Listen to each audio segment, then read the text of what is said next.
ማን በምን አይነት ሁኔታ ውስጥ እንደሆነ አታውቅም። ማን ከቤቱ መንተቶ እንደወጣ አታውቅም። እኔ በቅርብ ጊዜ ጥቁር አንበሳ ሄድኩኝ። እሺ ሰው ዘመድ ታሞ ለጠይቅ ሄድኩኝ። እዛ የታመመው ሰው የካንሰር ህመምተኛ ነበር። ለጠይቅ ሄድኩት።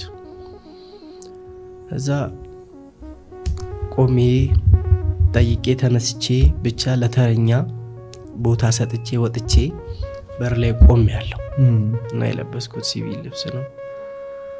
እዛን አጠገቤ አንድ ወጣት ጀንትል ወጣት ቆሟል። እዛ ሰው ልጠይቅ መተነው አለኝ። አዎ አልኩት። እዛ ኦኬ ማንን ሲለኝ እከሌ አልኩትና ነገርኩት። እዛ እሱ አንተስ አልኩት። እዛም በጣቱ ጠቆሞ እሷን ላስታመም መጥቼ ነው፣ እዛ አካባቢ ካንሰር ህመምተኞች ብቻ ነው ያሉትና እሷን ላስታመም መጥቼ ነው አለኝ። ኦኬ እናት ናቸው አልኩት። ሳቃለና አብሽ ምን እንዳለኝ ታውቃለህ? ሚስቴ ናት አለኝ። ከዛ ምኗ እንዳስረጀብኝ ታውቃለህ? ቅንድቧ አልቋል፣ ጸጉሯ አልቋል።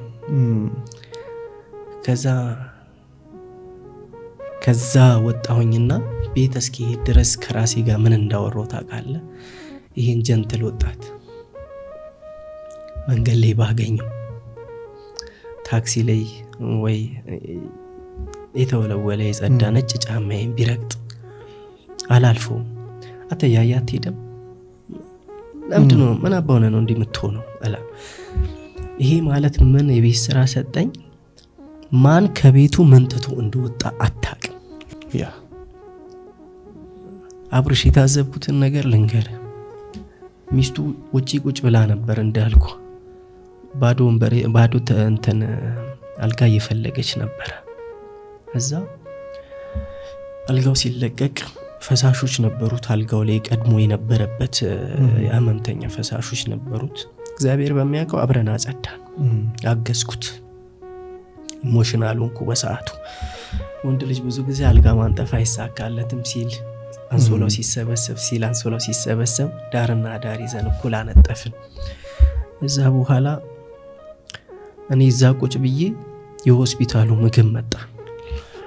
የሆስፒታሉ ምግብ ብዙ ጊዜ አፕታይት ክፍት ሆኖ ላትበላ ትችላለህ፣ ያጥላለው አይደለም። የሆስፒታሉን ምግብ ግን ባልና ሚስቶቹ እንዴት ጥርግ አርገው እንደበሉት ልነግርህ አልችልም። ይሄ ማለት ምን ማለት መሰለ? ርዋቸዋል ማለት ነው። ኬሞ ትወስዳለች አብርሽ። እሷ ኬሞ በራሱ በሽታው ኬሞ መውሰድ በራሱ ምግብ ይዘካል።